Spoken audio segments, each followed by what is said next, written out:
Wear the dress, smile for photos, and keep your mouth shut, my dad said. Or, I cancel your tuition on Monday.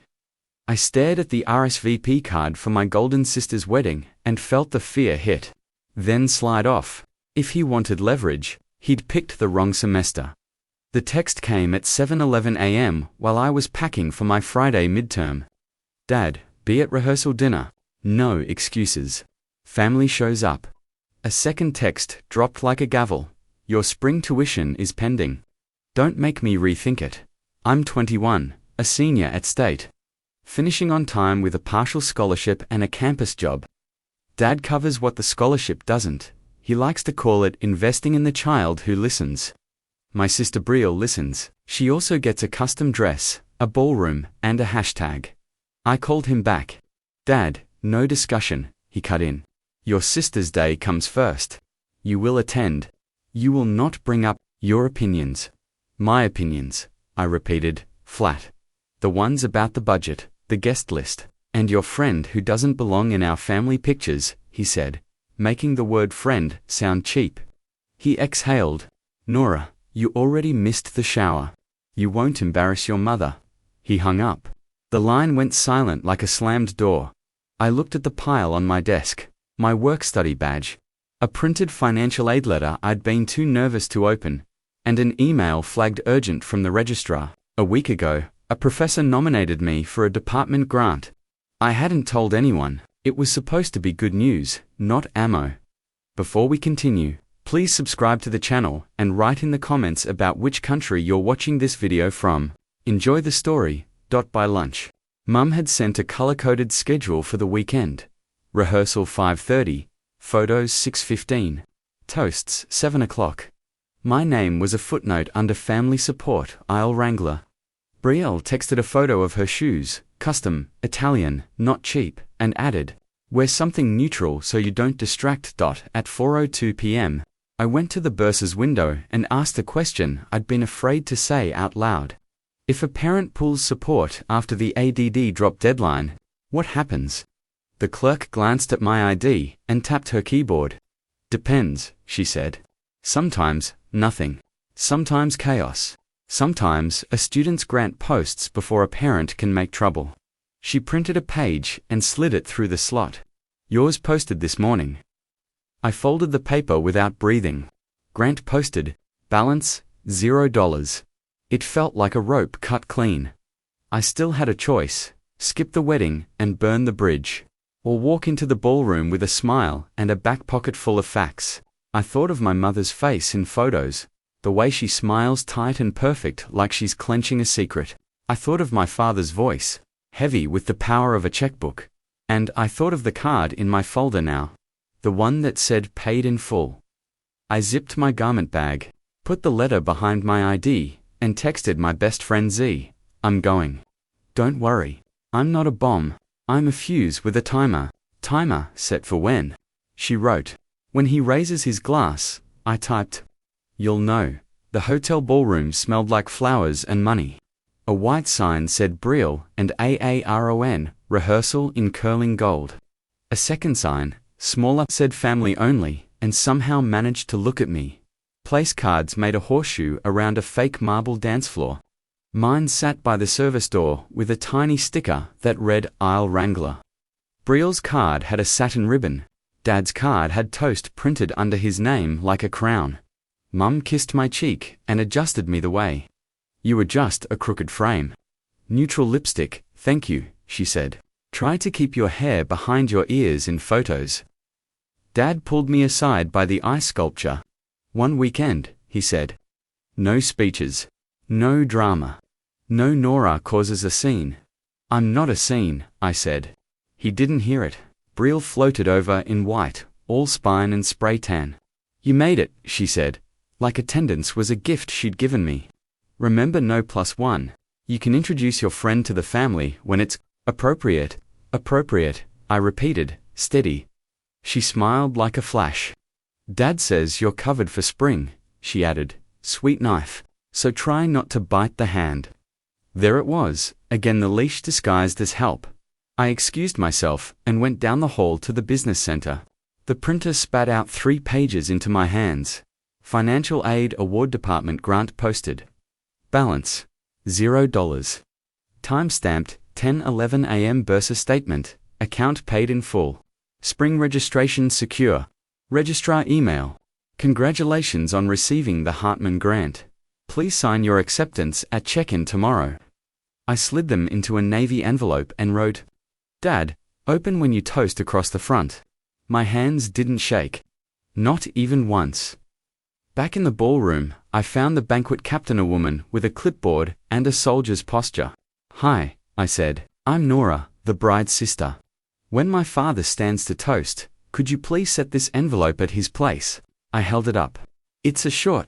Clarity. She studied my face for 2 beats and nodded. I can do subtle, she said. Signal. When he taps the glass, I said. You'll hear it. I returned to my seat. The band tuned a safe jazz song. The planner ran through timing, processional, recessional, toasts. Servers floated by with sparkling water. I texted Z, a picture of my envelope on my lap. Timers live. Your steel, she wrote back. Text me lemon, if you need extraction. I have a car. Dad made a small show of checking the microphone. Guests settled. Brielle took selfies with the flower girl until Mum reheated her with a look. At our table, Aunt Karen hummed about the signature cocktail. Uncle Dave asked if I was still doing computer stuff like it was a phase. The planner leaned to Dad. 10 minutes to toasts, she said. He nodded, pleased with his own schedule. He leaned over me on his way to the bar. You'll stand near the aisle tomorrow, he said. Keep the kids moving. Don't drift into the photographer's line. And smile. Dad, I said. He paused, annoyed at the interruption. Thank you, I said, and watched confusion flicker. For investing in me, I let the sentence sit, waiting for him to notice the past tense humming inside it.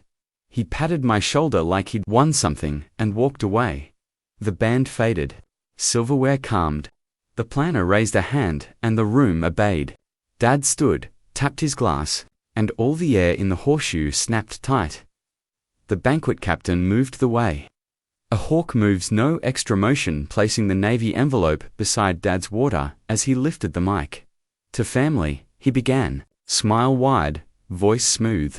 One hand already reaching for his glass. Then stopping at the edge of the blue, he frowned at the envelope like it had grown there. Read the line on the front. Open when you toast. Brielle laughed. Brittle. Dad, is that from Aaron? Open it. Mum shot me a warning look. All lids in sheen. Dad slid a thumb under the flap. The envelope clicked like a tiny door. And the power, he thought.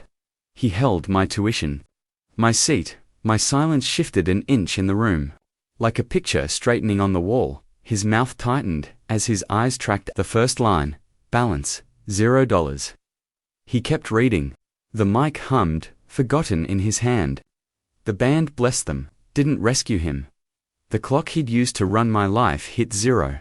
I kept my face calm and my hands flat on the linen. Dad. Brielle said, voice tight with a smile. Your toast.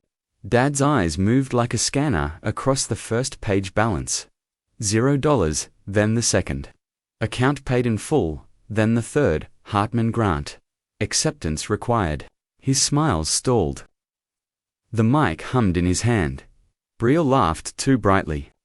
Dad, your toast. He blinked, closed the envelope, and did what powerful people do when the script breaks, pretend it didn't. To a family, he said, voice thinner now. To Brielle and Erin, to a beautiful weekend. He lifted his glass and didn't look at me, polite clinks. Relief like stale air. The band rescued him with a safe song. Conversation snapped back into place, but a scene was showing. He leaned toward me without moving his face. Hallway, now. We stepped out by the coat racks under a sconce shaped like a torch. The noise of the ballroom dulled into carpet. What was that? He said, low. Not a question.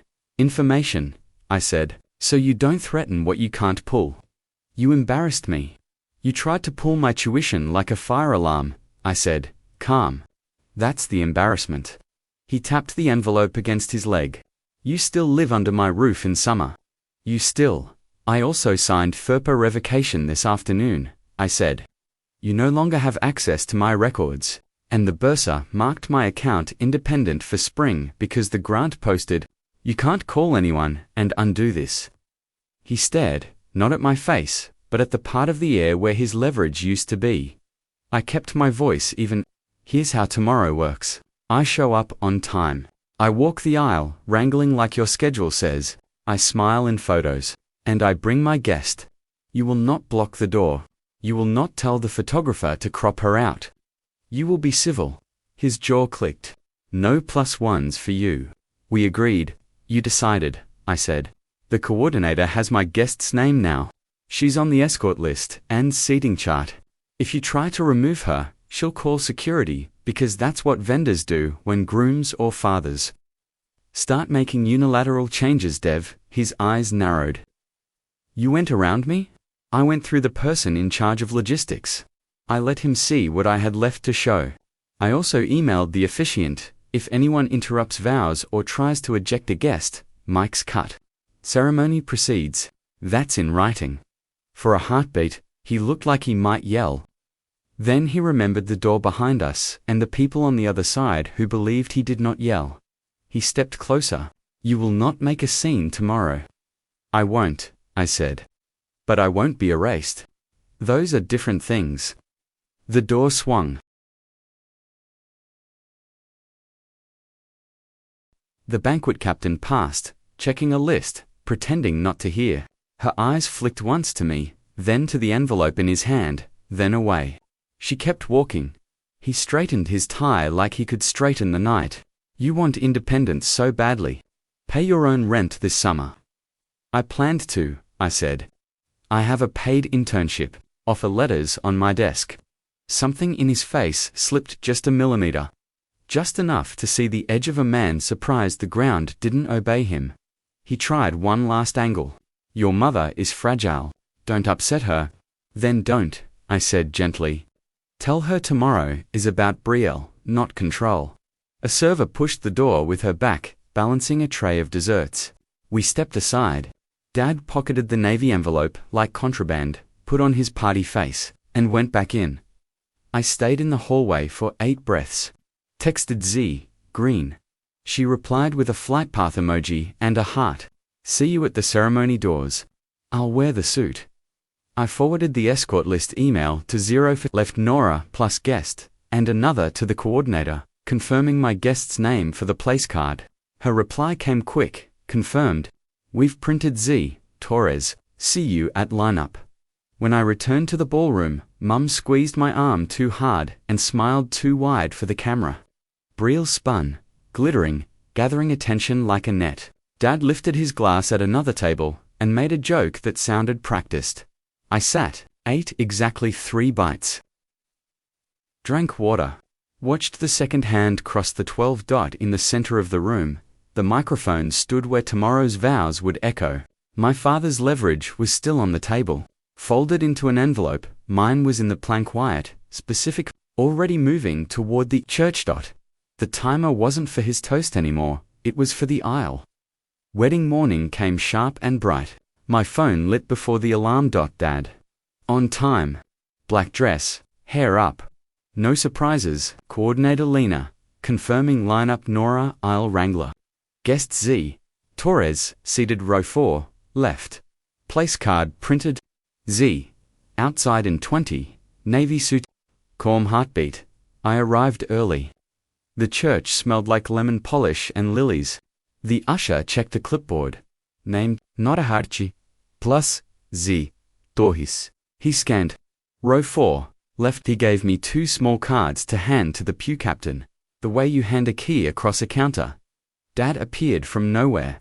No +1, he said, already moving his mouth into a smile for anyone watching. Talk to Lena, I said, and lifted the cards. This is logistics now. He turned and spotted the coordinator at the back, headset in, moving like a metronome. We agreed, he started. Lena stepped in without breaking stride. We agreed to the final escort list yesterday, Mr. Hart, she said. Even we print extras for last-minute attempts. She handed me a backup Z Torres card, like a magician producing the last rabbit. Pew captain has both. Please return to your place. We're at team nest 4, he glared, then remembered cameras and stepped away. Z slipped through the side door, like a city whisper navy suit. Clean lines, steady eyes. She touched my elbow. Light. I'm here, she said. Row 4, I said. Left dad spotted her and moved to intercept. Lena got there first, smiling the kind of smile that stops trucks. Guests this way, she said to Z, and to dad. Softer. If you want a private conversation, I can reserve you 10 minutes during cocktail hour. Not now. The officiant appeared, robed soft as smoke. He looked at me kindly. You sent me that note, he said. About interruptions. Yes, I said. Thank you. He nodded like he'd been a lifeguard all his life. My mics cut fast. We lined up. The flower girl mouthed the steps. The ring bearer looked like gravity didn't apply yet. I stood at the doors with my hand on the handle. The quartet hit the first note. The pew captain held up a fingerweight. Lena's voice in my ear, Z seated. I looked. Row 4, left, Z. Torres sat, hands folded, eyes bright.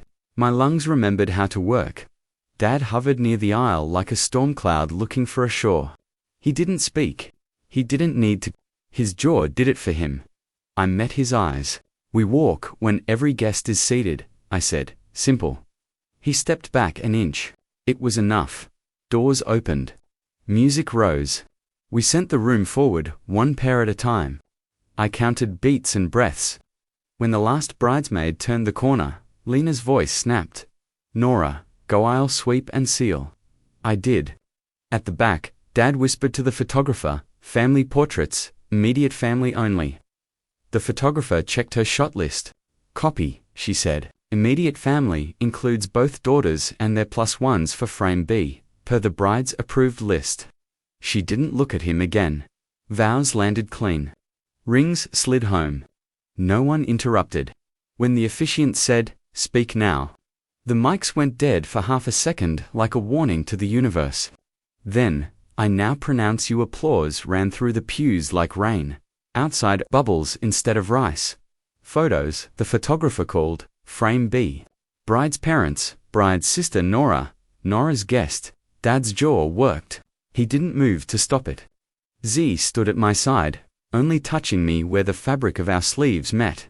Click dot at the reception hall. A white sign curled Brielle and AARON welcome in gold. Place cards made neat rows. I found ours Nora Hart. Z Torres beside me. Someone had tried to move them. Lena's extra cards held the line. The band van. The MC rehearsed names on the mic. The banquet captain floated like a hawk. I handed her a navy envelope twin to the one from last night. She raised an eyebrow. Signal. When the MC says welcome from the father of the bride, I said. She slid the envelope under Dad's water glass at the head table as he stood. The MC lifted his mic. Please welcome the father of the bride for our opening toast. Dad rose, smile set, hand reaching for his glass, then paused at the blue by his wrist. Open first, the front read. He glanced at me. I didn't look away. He opened it. Paper whispered. He read the first line. His mouth changed.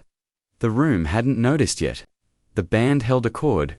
The MC beamed. Cameras waited. The thing I'd planned for after the vows quiet, clean was about to start. And this time, the script in his hand was mine. Dad unfolded the paper. Not thick, just a single page and a smaller card clipped on top. The small card said, in plain type, before you speak, do not use tuition as leverage again. My account is paid. FarePar revoked. If you can't toast without threats, hand the mic back to the MC. Keep the peace. Nor under it. For short lines, no poetry, no traps. A toast template. To Brielle and Erin May, you're home, be kind to both my daughters Brielle today. Nora, this spring, when she graduates. I'm sorry for making school a bargaining chip. It won't happen again. Welcome to our table, Z. He read it. His jaw worked. The room waited, smiling because it didn't know. The MC beamed. The father of the BR Dad raised a hand to the band. They softened to a hush. He lifted the mic. His voice came out rough at first, then found ground. To Brielle and Erin, he said, "May your home be kind," Brielle glowed, relief flashing like a camera. He looked at me. He didn't blink. To both my daughters, he continued, "Brielle today, and Nora, this spring, when she graduates," his throat moved. "I'm sorry for making school a bargaining chip. It won't happen again."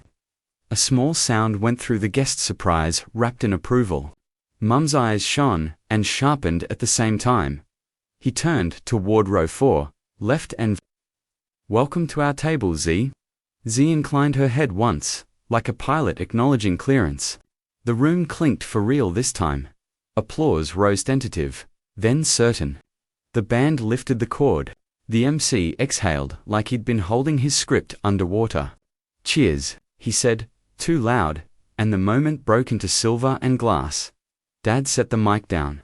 He didn't look at me again. Not yet. He sat, hands folded, paper under his palm like a hot stone cooling. Brielle swept to the center as the first dance queued up. She brushed my arm on the way past. "You got your lines," she whispered. "Happy now?" "I got terms," I said. "And your day?" She rolled her eyes, but it didn't have teeth. "Don't step on my train," she said, and whirled into her dance. During salads, the banquet captain slid by without stopping. "Good delivery," she murmured. "Zero spills." "Thank you," I said. For the envelope and the spine, she tapped her clipboard. "We're in the remembering business." At the end of toasts, Mum took the mic for 40 safe seconds about family and journeys. She didn't say later once. When she sat, she squeezed my fingers under the table. The kind of squeeze that means I heard it. People came and went, bringing small talk and plates. Aunt Karen said, "You're still doing computer stuff." And then, without waiting for the answer, "Good for you." Uncle Dave asked if Z liked football. "I like Nora," she said, and smiled so gently he forgot to argue. Dad circled the room with a practiced face. He stopped at our row. Every instinct in him wanted to skip the chair beside mine. He sat anyway. He didn't look at Z first. He looked at me. "I shouldn't have threatened you," he said, low, like the table could hear. "I was wrong." "Thank you," I said. It landed on the plate and stayed there. He turned to Z, held out his hand. "Welcome," he said. Trying to be better, Z shook once. Firm. "Thanks," she said. "We like better." He nodded, eyes already glassy with people he had to be for other tables. He stood. "Congratulations, Nora," he added, almost an afterthought, but the right kind. "Say it again in May," I said. Into a camera. "Deal," he said, and moved on. Later, the photographer called, frame B, parents, sisters, +1. We lined up. Dad didn't argue. The click sounded like a door closing on an old hallway. I danced once with Zine, nothing dramatic. Just a slow circle at the edge of the floor where the lights behave. She leaned in. "You didn't blow anything up," she said. "I rewired it," I said. "Cleaner," she said. "Less smoke." Before the night ended, Lena slipped me a folded copy of the timeline with a note at the bottom. "Escort list filed. +1 policy. Honored. Congratulations on meeting your deliverables." It made me laugh, light and quiet. We said our goodbyes in the coachroom, where weddings end. Brielle hugged me with one arm and said, "No matching suit at my baby shower." It was a joke and a warning. I took it as a start. Mum kissed my cheek. "May for the graduation," she said. On time, I echoed, outside. The air was cool and clear. Z put my hand in her pocket with hers as we walked, the way you do when you decide to keep something warm. My phone buzzed the calendar invite from Dad. Commencement, Nora, 10 a.m., seats reserved. No emojis, perfect. I accepted Dad had forced me to show up by threatening the one lever. He thought worked, but then the grant posted. The envelope opened. The toast changed. The aisle held. I wasn't the bomb he feared. I was the fuse he didn't sequire, timed, connected to a better light. And when it reached the charge, the only thing that blew was the idea that love has to sound like control.